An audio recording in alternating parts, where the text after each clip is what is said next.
3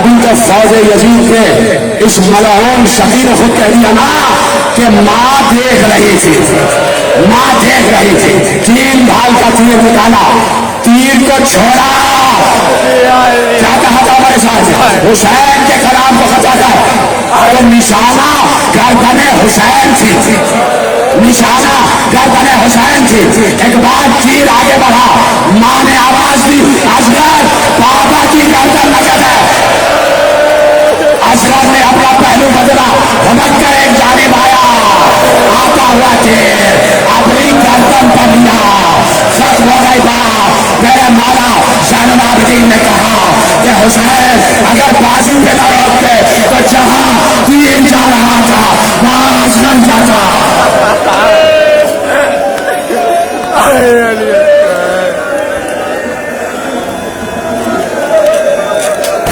یا حسین یا حسین، شرافت علی خان صاحب نام پہ نکل گئی، یا حسین یا حسین یا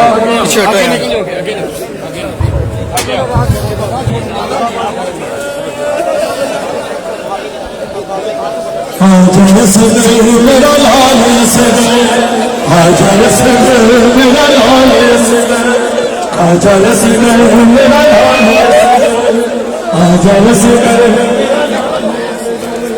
آجا اصغر میرا لال،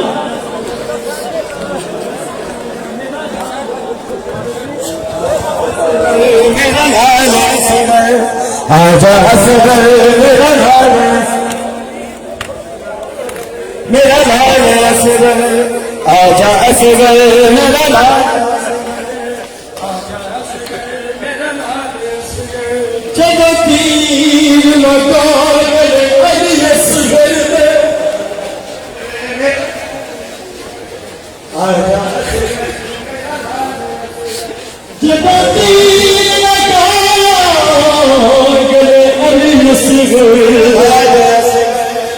آجا اصغر میرا لال اصغر، آجا اصغر میرا لال اصغر، آجا اصغر میرا لال، آجا اصغر میرا لال اصغر، جب تیر لگا آجا اصغر میرا لال علی اصغر، آجا اصغر میرا آجا اصغر میرا لال اصغر، آجا اصغر میرا لال،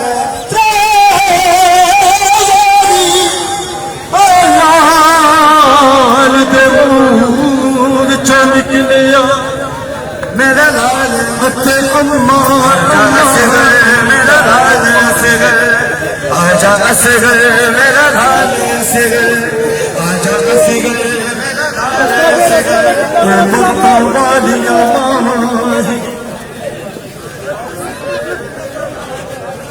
مکہ والیاں ماہی، جگر رج کے پتھر کھڑا،